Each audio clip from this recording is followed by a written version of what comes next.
हजारों की संख्या में मेरे सामने जोश और जुनून से बैठे हुए देश का भविष्य विद्यार्थीगण, सम्मानित मंच राजा रामजी मीर साहब, आज सूरतगंज से लेकर देश और दुनिया के अंदर बहुत बातें हैं, बहुत मुद्दे हैं, बहुत घटनाएं हैं, बहुत दुर्घटनाएं। और आज हम लोग इकट्ठे हुए हैं ओबीसी की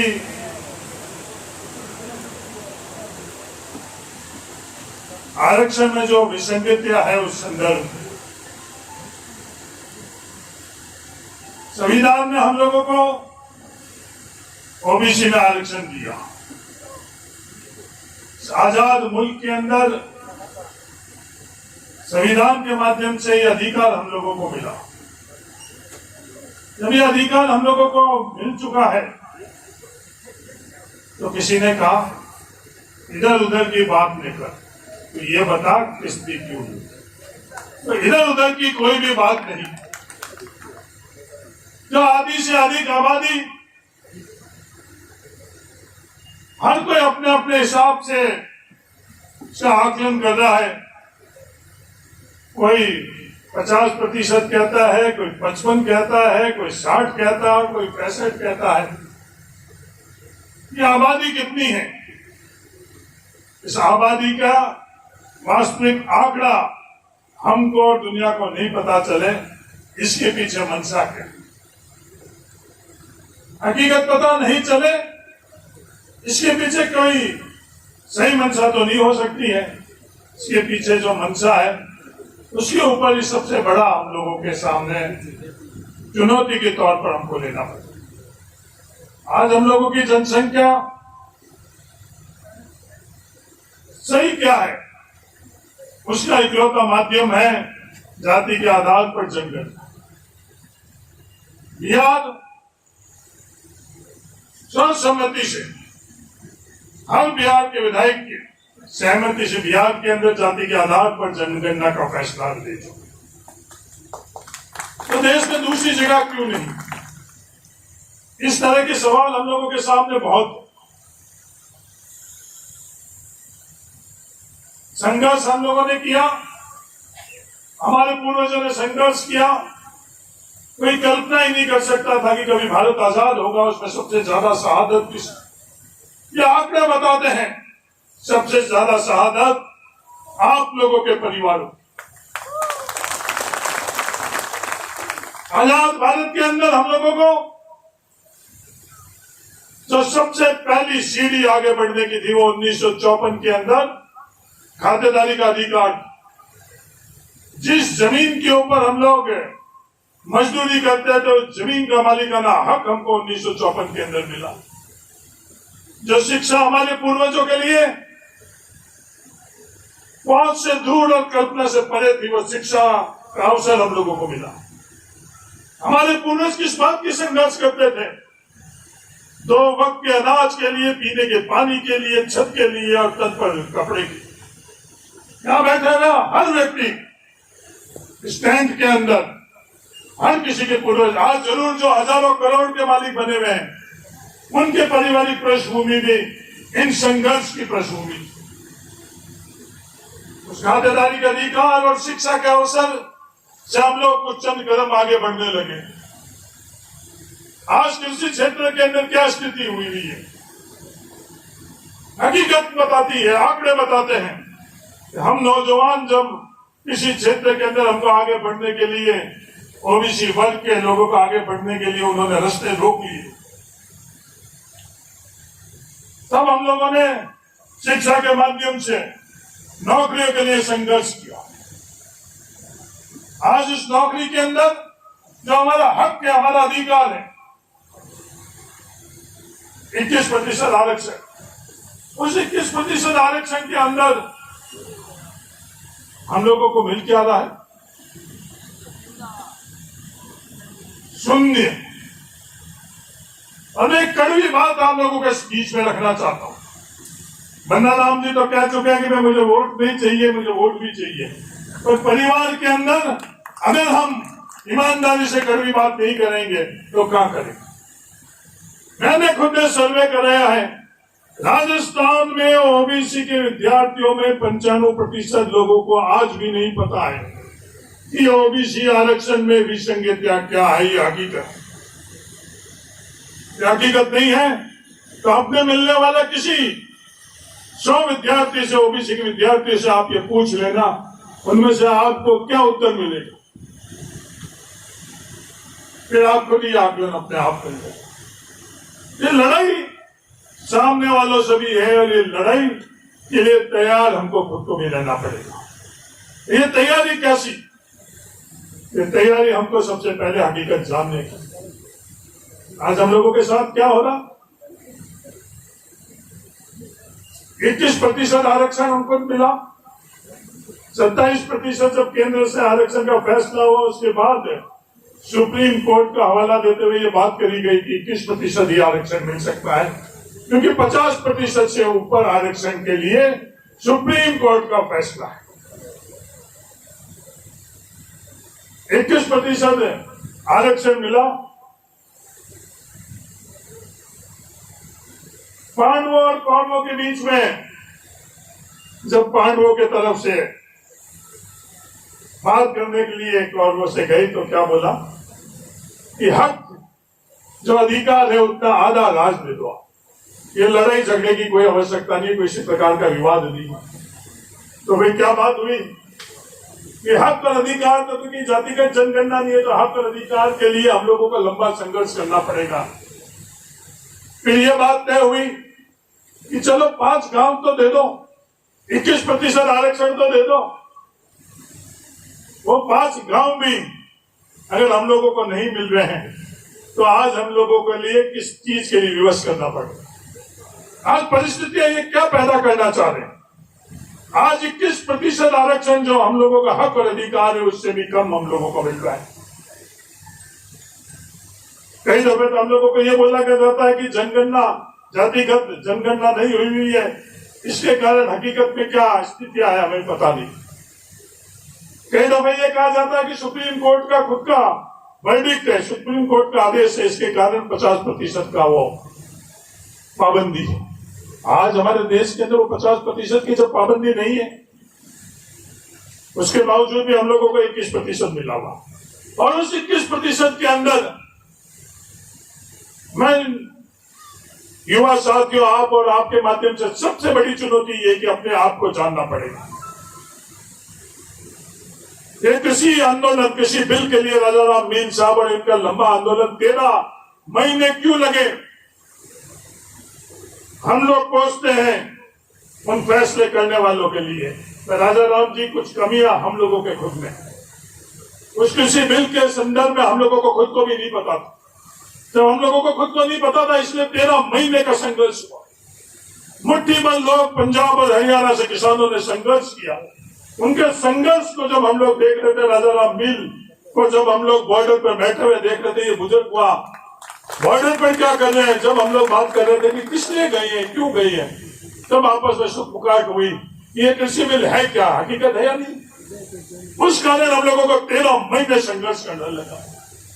अब हम लोग चाहते हैं कि हमारे साथ न्याय हो। इस न्याय के लिए सबसे पहली अगर कोई सीढ़ी है तो हम लोगों को सच्चाई तक पहुंचने। हम लोग इधर उधर की बातें बहुत जानकारी रखते हैं। हर किसी का मोबाइल फोन अगर उठाकर देख लो तो उसके अंदर हम कितने घंटे इस मोबाइल फोन के किस किस प्लेटफॉर्म में इस्तेमाल करते हैं। तो अपने आप पर इस अपने खुद का हक और अधिकार के लिए हम लोग, जो हमारे लिए सही है, हमारे लिए हक है, हमारा अधिकार है, हमारे आगे बढ़ने का जो माध्यम है, उसके लिए अगर हम लोग जानकारी नहीं रखेंगे तो दुनिया में कौन जानकारी रखकर हम लोगों को जागृत करेगा और कौन हम लोगों को आगे बढ़ेगा। सबसे पहला हम लोगों का ये ओबीसी में विसंगतियां क्या है। बातें बहुत होगी, हमको चाहिए बहुत कुछ, हर किसी को बहुत कुछ चाहिए, पर हमको तय करना पड़ेगा कि उस शिखर तक पहुंचने के लिए हमारी पहली सीढ़ी क्या होगी, दूसरी सीढ़ी क्या होगी अगली सीढ़ियां जो होगी वो तय करेंगे जब उस शिखर पर पहुंच पाएंगे। बातें करने, विवाद करने से हम लोग को शिखर तक नहीं पहुंच पाएंगे।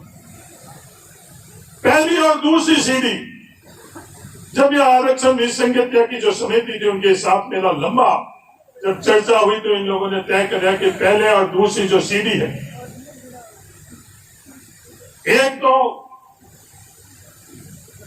जो 2018 के अंदर ये नोटिफिकेशन निकला,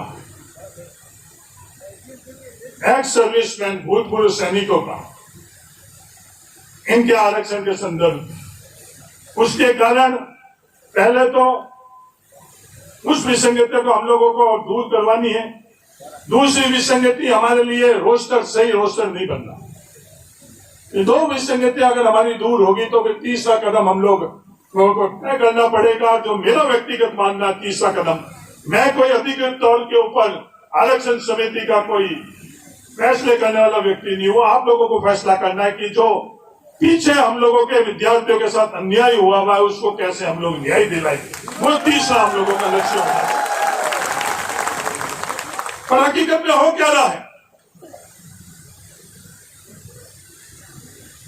हिटलर का काल जब जर्मनी में था तो एक बहुत सुप्रसिद्ध लेखक ने बात दुनिया के सामने लिखी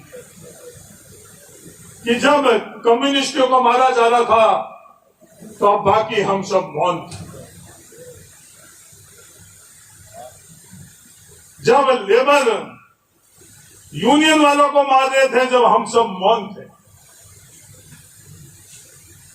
जब यहूदियों को मार रहे थे, जब हम सब मौन थे। और जब हमारा नंबर आया तो कोई भी नजर नहीं आया। तो एक दूसरे के लिए भी उनके हक क्या, अधिकार क्या है, उसकी भी जानकारी रखकर जो सही है सही के साथ खड़ा होना। हमारा डीएनए क्या है, हमारा डीएनए क्या, हमारी पहचान क्या है, सही के साथ खड़ा रहना। सही के साथ खड़ा रहते हुए हम लोगों को कितना भी नुकसान हो, कितना भी संघर्ष करना पड़े, उससे हम लोगों को विचलित नहीं होना चाहिए। तो ओबीसी आरक्षण के अंदर जो दो विसंगतियां है, भूतपूर्व सैनिकों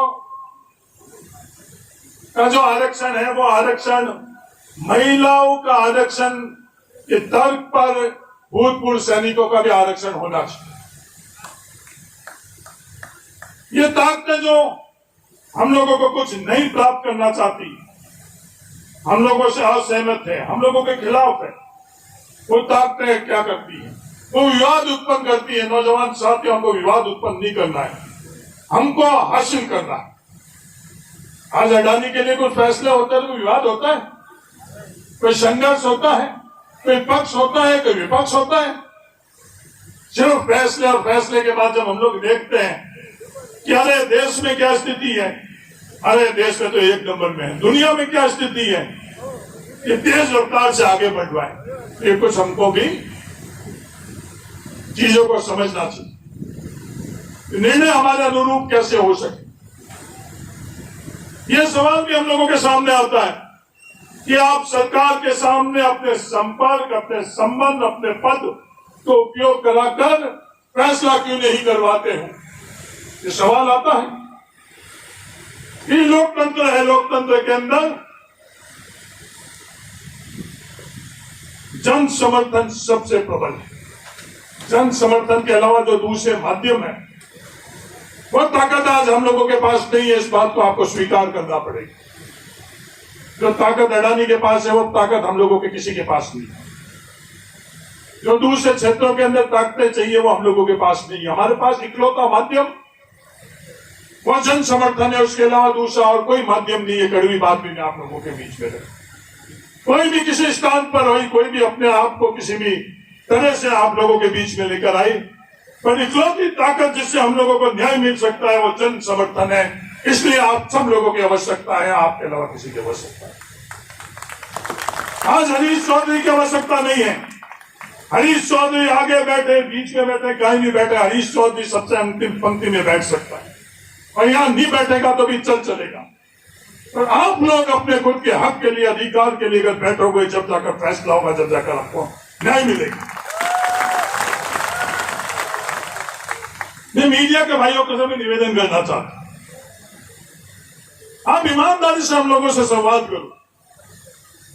हम लोगों का हक और अधिकार नहीं है तो हम लोगों को आप मना करो कि नहीं आपका हक और अधिकार नहीं। हम लोगों के साथ अन्याय नहीं हुआ है, आप लोग हमको समझाओ, हमको बताओ कि हम लोगों के साथ अन्याय नहीं हुआ है। हमारे साथ अन्याय हो रहा है। कानून और नियम और संविधान के अंदर हम लोग अगर हक नहीं रखते हैं तो उस संदर्भ में आप बात करो। इन्हीं संविधान ने आप लोगों को ये अधिकार नहीं दिए, नियमों के अंदर ये अधिकार नहीं है, तो हम आज ही घर जाकर और बैठ जाएंगे। जब संविधान ने हम लोगों को ये अधिकार दिया, नियमों ने हमको ये अधिकार दिया है 21% तक हम लोगों को नौकरी मिलनी चाहिए, उसके बाद में भी हम लोगों की सही आवाज अगर आप लोग नहीं उठाओगे तो और कौन उठाएगा।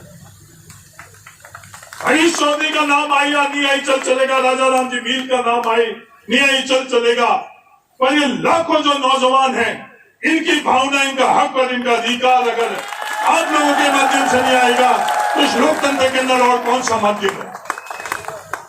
जो लोकतंत्र के अंदर माध्यम है उसके अंदर आप लोगों से भी हम लोग यही चाहते हैं कि आप लोग भी हमारे हक और अधिकार, अगर हमारा हक और अधिकार नहीं है तो आप एडिटोरियल लिखकर और ये बात करो, संपादक के लिखकर आप ये बात करो कि ये लोग बिल्कुल गलत तौर के ऊपर अपना हक और अधिकार मान रहे हैं, ये लोग ऐसे ही इन लोगों के साथ में हैं।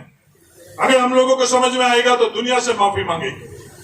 तो जब हमारा हक और अधिकार है उसके बाद में आप लोगों के माध्यम से नहीं मिलेगा तो और किसके माध्यम से मिलेगा। यह आरक्षण की स्थितियां क्या कर चुकी। मेरे को आज जब मैं आ रहा था, जब मेरे एक मित्र ने एक कृष्ण बिहारी नूर की कई भी बात भेजी कि आपके साथ आरक्षण, और वो कोई ओबीसी का नहीं है, उसने हंसी मजाक के अंदर जो बात भेजी है वो बहुत गंभीर बात है। कृष्ण बिहारी नूर की बात है कि कितने हिस्सों में बट गया हूं मैं, मेरे हिस्से में कुछ ही नहीं बचा। ये ओबीसी के आरक्षण के अंदर अपने हिस्से के अंदर कुछ भी नहीं बटा, क्योंकि इस आरक्षण को इन्होंने इस तरह से बांट दिया, इस तरह से जटिल कर दिया है कि हम लोगों को आधी से अधिक आबादी के लिए कुछ भी नहीं बचा। तो उसने हंसी मजाक में मेरे को भेजा, पर मैंने इस बात को बड़ी गंभीरता से, गहराई से जब ये समझा तो हकीकत भी यही है कि इस पूरे आरक्षण और सरकारी नौकरियों को इस तरीके से इन्होंने बांट दिया कि अपने खुद के हिस्सों के अंदर सुन दी। आज वनपाल और वन रक्षक के अंदर 22 लाख विद्यार्थियों ने फॉर्म भरा।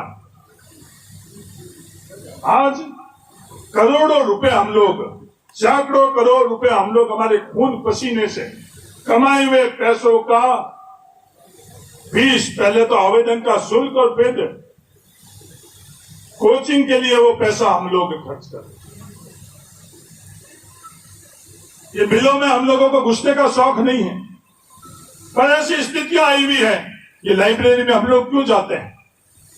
ये लाइब्रेरी में हम लोग इसलिए जाते हैं क्योंकि हमारे पारिवारिक परिस्थिति ऐसी नहीं है कि जहां हम पढ़ाई करते हैं तो वो माहौल ऐसा रहे। ये बड़े लोग लाइब्रेरी में नहीं जाते हैं, ये अपने घरों को ही लाइब्रेरी बना देते हैं। एक एक कमरे के अंदर हम लोग 5-5, 7-7 जने रहते हैं पढ़ने के लिए। हम लोगों के पास उसी कमरे के अंदर हम लोगों को रोटी बनानी पड़ती है। उसी कमरे में हम लोगों के जब पारिवारिक परिस्थिति में कोई बीमार होता था वो भी आता है। उसी कमरे के अंदर हम लोग इसके मिलने वाला भी आता है। इसलिए हम लोग मजबूरन लाइब्रेरियों में जानते हैं, खुद अपना तन वहां लेकर जाते हैं, बुद्धि वहां लेकर जाते हैं, किताब वहां लेकर जाते हैं, और सिर्फ बैठने के लिए अगले वालों को पैसा देते हैं। उस बिल में इसलिए घुसते हैं, बिल में घुसने के लिए हम लोग पैदा नहीं हुए, पर उस बिल के माध्यम से हम शेर कैसे बन सके, इसलिए उस बिल और गुफा के अंदर हम लोग। दुनिया ये पूछती है कि इस बिल में क्यों है, उस गुफा में हम लोग इसलिए बैठे हैं कि जैसे शेर शक्तिशाली होकर निकलता है और इस दुनियादारी के अंदर मजबूत होकर, इस व्यवस्थाओं के अंदर हम झपट कर अपने आप का आधिपत्य हम लोग कैसे बरकरार रखें, उसके लिए उस बिल के अंदर, इस लाइब्रेरी के बिल के अंदर हम लोग बैठे। फिर अंडरग्राउंड में हम लोग क्यों बैठे? खुले के अंदर बैठने वाले सौभाग्यशाली हम लोग हैं। कई लोगों को तोरा मिला हुआ है, कई लोगों को तालर मिला हुआ है, कई लोगों को खेत मिले हुए हैं, कई लोगों को 2 फसली मिला हुआ तो हम जैसे लोगों को 1 फसली मिला हुआ, पर मिला हुआ तो सबको है। एक और मैं बात आप लोगों को कहना चाहता हूं, अगर हम लोग जागृत नहीं होंगे, हम लोग संगठित नहीं होंगे, तो आने वाली पीढ़ी हम लोगों को नहीं बख्शेगी, नहीं बख्शेगी। ये दुनिया भर के अंदर जो वातावरण बनाया गया है, एक महोदय ने आकर ये बात करी कि हमको ट्विटर, हमको सोशल मीडिया के माध्यम से भी अपनी ताकत इजहार करती है। नौजवान साथियों, इस देश के अंदर हर साल 50,000 करोड़ रुपए से ज्यादा, मैं बड़ी सोच समझ के ये आंकड़ा कह रहा हूं, 50,000 करोड़ रुपए से ज्यादा इस सोशल मीडिया के अंदर दुनिया खर्च कर रही है, जिससे सही जानकारी लोगों के बीच में नहीं पहुंचे। जिस प्रकार की जानकारी वो पहुंचाना चाहते हैं, वो जानकारियां लोगों के बीच में पहुंचे। ये स्थिति है। इस तरह के नगाड़े बोल रहे हैं अड़ोस पड़ोस चारों तरफ, उसमें अपने हक की, अधिकार की, सच्चाई जो पुपाड़ी बजानी है, उसके लिए हम लोगों को पूरे ताकत से और प्राथमिकता से हम लोग नहीं बजाएंगे तो सोशल मीडिया और इन सब नगाड़ों के अंदर हम लोग भी कौन बोले। तो लड़ाई कई दिशा में लड़ दी। अब मैं वापस अंत में वही बात दोहरा रहा हूं कि हमको खुद को भी नहीं पता कि हमारे साथ ये अन्याय क्या हो रहा है। ये योगेश यादव जब मेरे पास आया तो मैं योगेश से पूछा, मेरे को खुद को भी नहीं पता। लोग कह रहे थे कि आपको नहीं पता तो उसमें कोई शर्म की बात नहीं है, मैं माफी भी मांग सकता हूं कि मेरे को नहीं पता था तो नहीं पता। मैंने योगेश यादव से पूछा, योगेश तेरे को पता कब चला? बोला कि साहब मेरे को बिल्कुल भी नहीं पता चला। जब मेरा सिलेक्शन नहीं हुआ उसके बाद में भी मेरे को शर्म आई लोगों के बीच में यह बात कहते हुए, क्योंकि मेरे दोस्त परिवार ये कहते थे कि आपने तैयारी नहीं करी इसलिए सिलेक्शन नहीं हुआ, आप ये बहानेबाजी कर रहे। जो टॉपर है उसकी भी ये स्थिति, तो मेरिट में रहने वाले दूसरे विद्यार्थियों के साथ क्या स्थिति हो। रमजान के लिए जो एसआई की परीक्षा के अंदर उसका खुद का उत्तीर्ण होना और उसके बाद में भी मौन होना, ये मौन कौन करता है? योगेश यादव रमजान जैसे नौजवान को चुप और मौन कौन करता है? ये हालात मौन करवाते हैं। उन हालातों के अंदर जो मैं बात कर रहा हूं, ये 50,000 करोड़ नहीं, इस तरह की और कई चीजें जो ये आज उचित है, प्लेटफॉर्म भी नहीं है, उचित समय भी नहीं कि अपन दूसरी बातों की चर्चा करें। वो हालात और परिस्थितियों के अंदर हमारा हक और अधिकार है, उसके लिए हमको शांत होना। मैं आप सब लोगों को धन्यवाद से भी आगे साधुवाद देना चाहता हूं।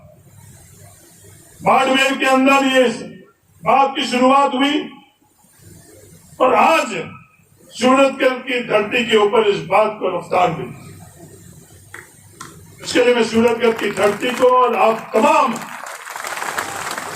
विद्यार्थियों की बहुत बहुत तहे दिल से धन्यवाद देना चाहता हूं। ये संघर्ष, एक और कड़वी बात करना चाहता हूं, ये संघर्ष आप लोगों को ताउम्र करना पड़ेगा। डार्विन की थ्योरी तो आप लोगों ने सुनी होगी, पढ़ी होगी कि अपने अस्तित्व के लिए अपने को संघर्ष करना पड़ेगा। अपन कोई अडानीज के वहां पैदा नहीं हुए, अंबानीज के वहां पैदा नहीं हुए, अपने अपने तरीके का संघर्ष, और संघर्ष से विचलित नहीं होना। हम लोग ये भी प्रयास कर रहे हैं कि जो परीक्षा ही का नतीजा नहीं निकला वो भी रोका जाए। तो ईमानदारी से मैं आपको कहना चाहता हूं, वो रुकवाने के लिए पूरे राजस्थान में किसी के पास ताकत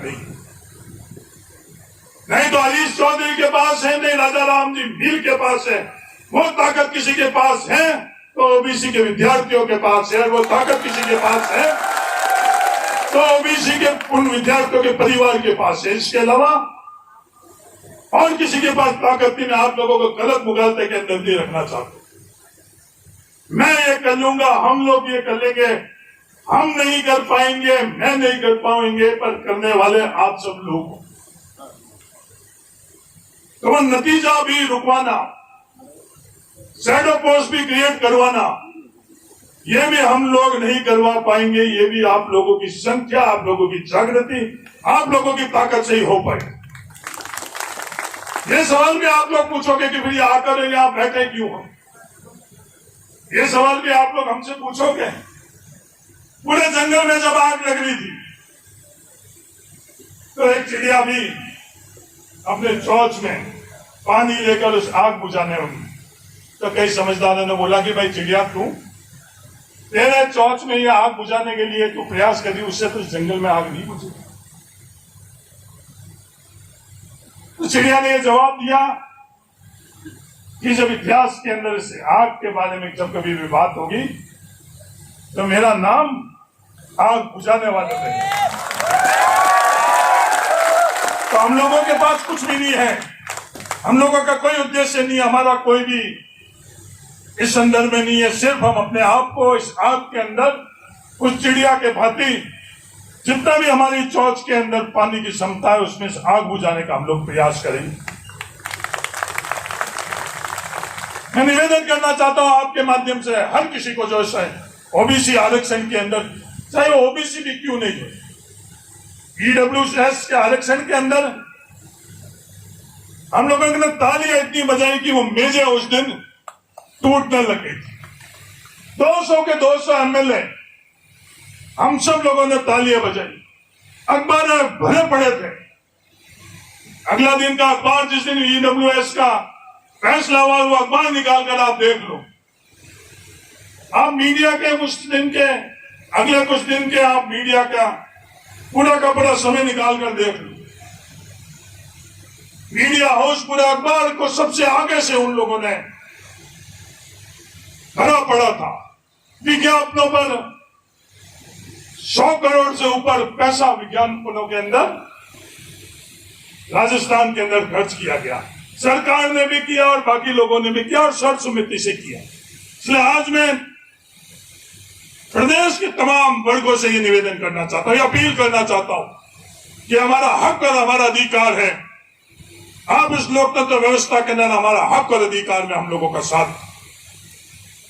अंत में यह भी कहना चाहता हूं, ये लोकतंत्र है, लोकतंत्र के अंदर संख्या बल को कोई भी नजरअंदाज नहीं कर सकता।